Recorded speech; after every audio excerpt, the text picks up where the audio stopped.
Hello friends, this is Gaurav Lat big bull coach. तो जारी रखते हैं हमारा डेली सीरीज़, आपका मार्केट का डेली डोज आज के लिए, यानी 12 अगस्त 2026 के लिए। That is the 12th of August 2026, that is Wednesday. So आज मिड वीक में निफ्टी की बात करें तो वो निफ्टी जो है वो 36 पॉइंट्स गिरकर 24,436 पर बंद हुआ। That is it was down 36 points, closing at 24,436। और वही बैंक निफ्टी की बात करें तो वो 440 पॉइंट्स बढ़कर 57,886 पर बंद हुआ। That is it was up 440 points, closing at 57,886। So देखिए, बाजार जो है खुला तो नरमी के साथ ही था। देखिए, यूएस मार्केट क्यूज़ कुछ खास नहीं बोल रहे थे। एशियन मार्केट क्यूज़ वैसे अच्छे थे, पर आप जानती है एशियन मार्केट्स के साथ अभी इंडिया का तो एकदम डीकपलिंग हो रखा है। इसके कई सारे वजह है, बिकॉज इंडिया, आप जानती हैं इंडिया में कोई एआई प्ले नहीं है, तो as it is foreign investors का इंटरेस्ट नहीं है इंडिया में। और हाँ, एक और चीज़ बहुत लोगों के गौर में नहीं होगी, वो फॉरेन इन्वेस्टर्स का इंडिया में इंटरेस्ट इस कारण भी नहीं है क्योंकि इंडिया ने अभी आज से खास करके 3 सालों में अपने जो फॉरेन इन्वेस्टर्स के लिए जो डिस्क्लोजर नॉर्म्स होते हैं बहुत ही ज़्यादा टाइट कर दिए। सो ये अब फॉरेन इन्वेस्टर्स को एकदम नागवारा हो चुका है। अब प्रॉब्लम ये है कि अभी माने जो आरबीआई और सेबी के जो डिस्क्लोजर नॉर्म्स है, दे वारंट दैट कि foreign investors ultimate beneficiary owner जो है उसका वो पूरा का पूरा वो डिटेल दे। तो सपोज़ कोई फंड अगर इंडिया में इन्वेस्ट कर रही है तो वो फंड कौन चलाता है। सपोज़ अगर वो यूएस बेस्ड फंड है तो यूएस में वो फंड कौन चलाता है, उसका एसेट मैनेजमेंट कंपनी कौन है, उस एसेट मैनेजमेंट कंपनी का ओनर कौन है, अगर वो कंपनी है तो उस कंपनी का अल्टीमेट ओनर यानी वो पर्सन कौन है, द की पर्सन। ये ऐसी चीज़ें जो बहुत सारे इन्वेस्टर्स अब डिस्क्लोज नहीं करना चाहते हैं, उनको डिस्क्लोजर देने में उनको रिजर्वेशंस है। So these are some of the issues क्यों फॉरेन इन्वेस्टर्स अब इंडिया में इंटरेस्ट नहीं लेना चाहते। ये one of the key reason भी है। कैपिटल गेन्स टैक्स और ये सब प्रॉब्लम्स तो है ही, डिविडेंड टैक्स, दुनिया भर का ये सब इश्यूज तो है ही। और उसके अलावा ये डिस्क्लोजर नॉर्म्स भी एक बहुत बड़ी इश्यूज है जो फॉरेन इन्वेस्टर्स को इंडिया से अभी बाहर ही रख रही है। सो ठीक है, चलिए आज के मेन मार्केट पे आ जाते हैं। सो बेसिकली आज जैसे market pre opening was indicating कि निफ्टी जो है थोड़ा सा वीक है around 10 points, but of course उसके बाद निफ्टी जो है फिर गिरते ही चला गया आज सुबह को। बैंक्स में थोड़ी नरमी थी आज। उसके अलावा निफ्टी में एज इट इज़ आप देख ही रहे, थोड़ा सा टेक्निकल वीकनेस चल ही रहा था। और सुबह को फिर जो निफ्टी गिरना शुरू किया, एक तरफा गिरते ही चला गया। तो निफ्टी जो सुबह को खुला तो 24,400 के नीचे गया और एकदम सरसरा के एकदम 24,350 के भी नीचे चला गया। और फिर सुबह को न्यूज़ आई कि टाटा सन्स के जो चेयरमैन है एन चंद्रशेखरन, वो रिज़ाइन करने वाले हैं। तो उसके बाद तो जिसको बोलते हैं ना, जो मंदेड़ी है, दैट इज़ शॉर्ट सेलर्स, उनको तो जैसे बोलते हैं ना एकदम मशीन गन मिल गया एकदम मार्केट को शॉर्ट करने का। तो टाटा ग्रुप स्टॉक्स की एकदम से धुलाई शुरू हो गई। तो निफ्टी जो है एकदम सेलिंग मोमेंटम में एकदम से 24,300 के नीचे चला गया। It hit a low of 24,267। तो मैंने कल बोला था कि निफ्टी जो वीकनेस दिखा रहा है ये 24,300 के लेवल्स तक जा सकता है, but thanks to the selling momentum जो आज बेरिश मोमेंटम बना, निफ्टी इजीली एक बार उसके नीचे चला गया। और निफ्टी ने फिर उसके बाद काफ़ी देर कंसोलिडेट भी किया। अगर आप देखें तो निफ्टी थोड़ा स्ट्रगल भी कर रहा था, 24,300 के ऊपर जाता फिर खिसक जाता, बट कहीं ना कहीं एक बार लगा था कि हो सकता और नीचे चला जाए, बिकॉज जिस तरह टीसीएस जोर से जाया जा रहा था, टीसीएस जो है 4% से ज़्यादा टूट गया। उसके अलावा बाकी जितने टाटा ग्रुप कंपनीज है, टाइटन में थोड़ी करेक्शन आई, टाटा स्टील में करेक्शन आई 2% से ज़्यादा। तो कहीं ना कहीं ऐसे देखिए, एन चंद्रशेखरन के रिज़ाइन करने से टाटा ग्रुप जो लिस्टेड कंपनीज है उनको कुछ खास फर्क नहीं पड़ता है। तो ये चीज़ मार्केट में भी एनालिस्ट ने बोला है। मार्केट के कई जो मेजर एंकर्स है, जो एक्सपीरियंस्ड एंकर्स है, वो भी यही बात बोल रहे हैं कि लिस्टेड कंपनीज को इससे कोई फ़र्क नहीं पड़ेगा। देखिए, एन चंद्रशेखरन का रिज़ाइन करने का मेन वजह था, टाटा सन्स की चेयरमैनशिप से रिज़ाइन करने का मेन वजह ये था कि लॉसेस बहुत बढ़ती चली जा रही है। खास करके जो टाटा ग्रुप ने न्यू एज बिजनेसेस में जो कदम रखा है, टाटा डिजिटल जो है जिसके अंदर सारे टाटा ग्रुप के न्यू एज बिजनेसेस है, जैसे उनका जो रिटेल ऑनलाइन कंज्यूमर रिटेल है, आपका बिग बास्केट है, टाटा 1mg है, इनमें लॉसेस जो एक तरफा बढ़ती चली जा रही है। क्रोमा है, वो भी अच्छी खासी लॉसेस में ऑपरेट कर रहा है, जो इनका इलेक्ट्रॉनिक्स रिटेलिंग का जो स्टोर है। तो वहाँ पे लॉसेस इतनी बढ़ चुकी है और उसके अलावा प्रॉफिट आने का कोई सीन ही नहीं दिख रहा है। मैंने एक तरफा जिसको बोलते हैं ना कैश बर्निंग बिजनेसेस लग रही है। तो कहीं ना कहीं अब हो सकता है टाटा ग्रुप के जो डायरेक्टर्स है और हो सकता है टाटा फैमिली ने भी अब मन बना लिया है कि now we have to put a stop to it. जितने भी उन्होंने सोचा होगा कि जितने भी फॉरेन रिटेलर्स है, रिलायंस ग्रुप है, अब हम उनसे compete कर लेंगे, बट उनको समझ में आ गया होगा compete करना इतना ईजी नहीं है। रिटेलिंग बिजनेस बहुत लो मार्जिन का बिजनेस बन चुका है आज के दिन। तो कहीं ना कहीं हो सकता है आने वाले दिनों में ये सब बिजनेसेस वो धीरे धीरे बंद कर देंगे, मुझे जहाँ तक लगता है। उसके अलावा सबसे बड़ा, उससे भी बड़ा सरदर्द तो एयर इंडिया है। तो टाटा गवर्नमेंट ने बेसिकली एयर इंडिया का जो सरदर्द है टाटा ग्रुप के मत्थे डाल दिया। एयर इंडिया स्ट्रक्चरल प्रॉब्लम से तो गुजर ही रहा है और प्रॉफिट में आने की तो कोई सीन ही नहीं दिख रही है एयर इंडिया। ऐसे लग रहा है जैसे एयर इंडिया आने वाले 10 साल तक भी खाली लॉस ही करते रहेगा, क्योंकि भाई नए प्लेन्स जो उन्होंने ऑर्डर किए हैं उसका खर्चा है, तो उसके अलावा उसका पेमेंट चुकाना पड़ेगा, उसका लीज रेंटल आएगा, उसमें डेप्रिसिएशन बेनिफिट चलो मिल जाएगा, लेकिन डेप्रिसिएशन बेनिफिट भी तो तभी मिलेगा ना जब आप प्रॉफिट करोगे। ऊपर से गवर्नमेंट आंटी तो मैड भी ले जाती है, चाहे अगर आप कम भी प्रॉफिट करो लेकिन ज़्यादा मार्जिन्स कम रहेंगे तो गवर्नमेंट आंटी मैड भी वसूल लेती है। सो ये सब कई सारे इश्यूज है जो टाटा ग्रुप को अंदर ही अंदर से खाए जा रहे हैं। तो देखिए लिस्टेड कंपनीज को तो कोई फ़र्क नहीं पड़ेगा। तो आज जो शॉर्ट सेलिंग हुई है, कल आप देखिएगा धीरे धीरे सारे स्टॉक्स जो है रिकवर कर जाएंगे।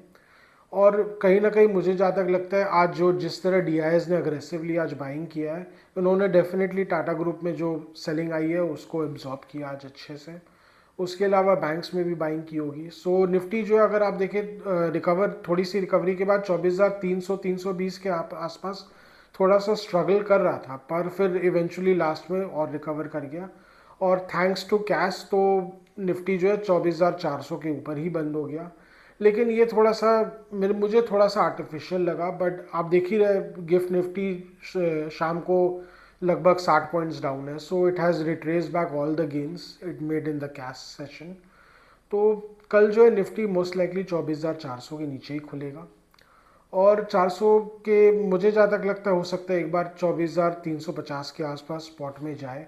अगर ऐसा जाता है निफ्टी तो वहाँ पे देखिए जो शॉर्ट्स आज फंसे हुए होंगे वो अगर वो कवर करने आ जाएंगे, मुझे डेफिनेटली लगता है। बिकॉज बैंक्स में भी अगर आप HDFC बैंक में देखें बहुत अच्छी बाइंग आई, हो सकता है वहाँ पे कई लोगों ने शॉर्ट किया हो तो वो भी उसको कवर करने का अपॉर्चुनिटी खोजेंगे। तो अगर ऐसा होता है तो फिर निफ्टी वापस 24,400 के ऊपर आ जाएगा। और जो स्विच इन मोमेंटम आज हुआ है तो हो सकता है I will not be surprise Nifty कल ही 24,500 के लेवल्स छू ले, या हो सकता है फ्राइडे को छू ले। पर अगेन इट विल डिपेंड कि निफ्टी 24,400 के ऊपर स्टेबल रहता है कि नहीं। अगर निफ्टी एकदम से वापस ख़राब हो जाता है तो देखिए 24,300 के लेवल्स तो टेस्ट कर ही सकता है, और नहीं तो आज का जो लो है 24,267 का 267 का जो लो है वो भी निफ्टी टेस्ट कर सकता है। पर वहाँ पे मुझे लग रहा है कि जैसे आज आपने देखा ना, एकदम डीआईएस ने खुन्नस खा के लेवाली की है कि हम तो मार्केट को और गिरने नहीं देंगे, अब तो बहुत बर्दाश्त के बाहर हो गया। सो वही वाली बात है, हो सकता है वहाँ पे फिर से इंटरवीन करने आएंगे। तो डीआईएस भी बहुत शान है, वो भी अपनी गोलियाँ बचा के रखते हैं कि भैया कभी ना कभी गोलियों का इस्तेमाल तो रेगुलरली करते ही रहना पड़ता है। तो वो भी बोलते हैं ना अपने एमुनेशन को बचा के रख रहा है। सो वही वाली बात है। सो निफ्टी जो है वही it is still largely trapped. Overall देखिए Indian markets they remain underperformance, पर ठीक है ये भी एक फेज़ है, ये फेज़ भी गुजर जाएगा। जब ग्रोथ स्टोरी वापस आएगा तो निफ्टी उभर जाएगा। तो निफ्टी तो देखिए अभी ऐसा ही रहने वाला है, ऊपर वही 24,700 के लेवल्स एक मेजर रेजिस्टेंस जोन बन के रहेंगे फिलहाल के लिए निफ्टी के लिए। और broader market is doing much better of course. आज मिड कैप 100 तो ग्रीन में था आज। So it indicates mid caps में बहुत रेजिलियंस है। आप जानते ही है कि म्यूचुअल फंड फ्लोज भी अभी mid caps and small caps में ही ज़्यादातर कॉन्सेंट्रेटेड है, लार्ज कैप्स को तो सब कोई इग्नोर ही कर रहे हैं। तो लार्ज कैप्स कैसे परफॉर्म करेंगे ऐसे स्थिति में। सो वही वाली बात है। सो मार्केट जो अभी ऐसे ही रहने वाला है। स्टॉक स्पेसिफिक प्ले कई बार रहने वाले, नो डाउट। हाँ, ये आज जो गिरावट आई है कई सारे स्टॉक्स जैसे टाटा स्टील है जिसमें शॉर्ट सेलिंग हुई है, हो सकता है इसके कारण ये स्टॉक को थोड़ा सा मोमेंटम मिल जाए, एक बुलिश मोमेंटम मिल जाए। सो आने वाले दिनों में हो सकता है ये स्टॉक, पर्सनली मुझे लग रहा है 200 रुपये के लेवल्स तक जा सकते हैं, पर अगेन ऊपर के लेवल्स में आप जानते हैं इनमें बार बार सेलिंग आ जाती है तो वापस खाई में आ जाते हैं। तो ये सब स्टॉक्स अभी ऐसे ही परफॉर्म करते रहेंगे। टीसीएस का मुझे जहाँ तक लग रहा है आज का भी जो करेक्शन रहा है, ये करेक्शन एक बाइंग अपॉर्चुनिटी बन सकता है। देखिए टीसीएस में स्टोरी अभी थोड़ी बदली है, वो इसलिए क्योंकि टीसीएस जो है अब अग्रेसिवली डेटा सेंटर बिजनेस में जा रहा है। इट विल इन्वेस्ट कंपनी देखिए 10 से 20 हज़ार करोड़ तो इन्वेस्ट करेगी।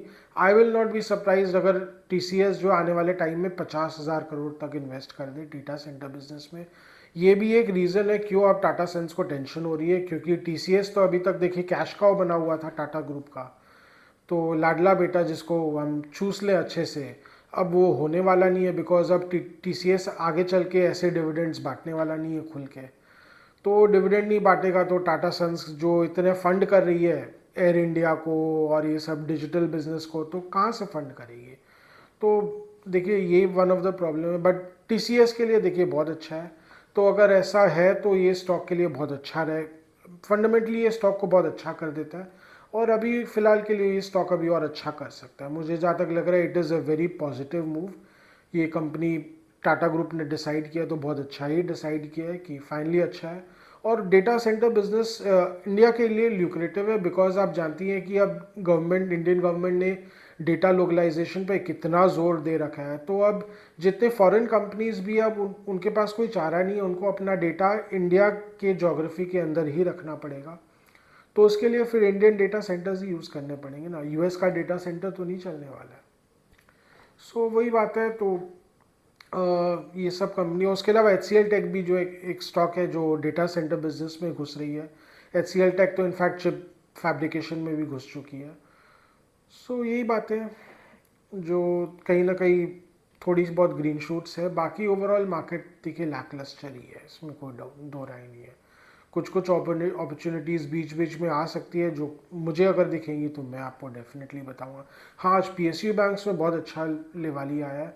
पीएसयू बैंक्स बहुत दिन से, जिसको बोले ना, एसबीआई को छोड़ दीजिए, बाकी पीएनबी हो और जितने भी छोटे पीएसयू बैंक्स हैं वो काफ़ी दिन से जूझ रहे थे। वन ऑफ द रीजंस वो परफॉर्म नहीं कर पा रहे थे बिकॉज गवर्नमेंट ने मन बना रखा था काफ़ी सारे, इनफैक्ट पीएसयू बैंक्स में गवर्नमेंट ने डिसइन्वेस्टमेंट भी किया है जो, और उसके अलावा एलआईसी में डिसइन्वेस्ट किया है, तो जो कि अब धीरे धीरे पूरा हो चुका है। तो एलआईसी में तो बाय द वे काफ़ी सारे analyst they are very positive in the short term, और इनफैक्ट वो सही भी हो रहा है। तो स्टॉक जो है वो 384 के लो पे आ गया था, अब ये 400 रुपये के ऊपर आ गया है। सो कहीं ना कहीं इस स्टॉक में वैल्यू बहुत अच्छा दिख रहा है। मैं भी इससे अग्री करता हूँ, स्टॉक में फ़िलहाल के लिए वैल्यू है। तो जिस तरह की मोमेंटम ये स्टॉक दिखा रहा है, ये I will not be surprise 440 से 450 के लेवल्स तक भी चला जाए। देखिए कोई ट्रेडिंग कॉल नहीं है, मैं जस्ट एक व्यू बता रहा हूँ क्या ये स्टॉक जिस तरह बिहेव कर सकता है। मेरा कोई भी व्यू रह, प्रेफरेबली सब लॉन्ग टर्म व्यूज़ ही रहते हैं, मैं लॉन्ग टर्म व्यूज़ ही ज़्यादातर देना प्रेफर करता हूँ। एलआईसी में लॉन्ग टर्म के लिए मेरा कोई ज़्यादा प्रेफरेंस नहीं है, बिकॉज कंपनी के लेगेसी इश्यूज ऐसे हैं जो आपको लॉन्ग टर्म इन्वेस्टमेंट के लिए बहुत अच्छा नहीं, मुझे तो उतना पसंद नहीं आता है। बट हाँ, अगर आप अल्ट्रा लॉन्ग विजन रखते हैं, 20 साल का अगर विजन रखते हैं, तो एलआईसी जैसा स्टॉक आपके लिए अच्छा स्टॉक है। अगर आप 5 से 10 साल का ही विजन रखते हैं तो LIC might not be a very good stock for you. 20 years period LIC might turn a very good stock for you.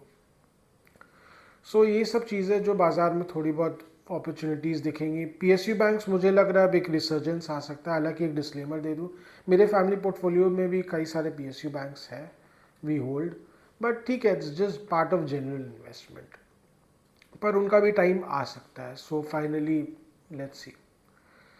सो यही था आज का हमारा डेली व्लॉग। आज का हमारा डेली व्लॉग यहीं तक रखते हैं। आशा करें कि आपको हमारी डेली व्लॉग्स अच्छी लग रही हो। Do like, share and subscribe to our channel, do hit the bell icon for regular update on our videos.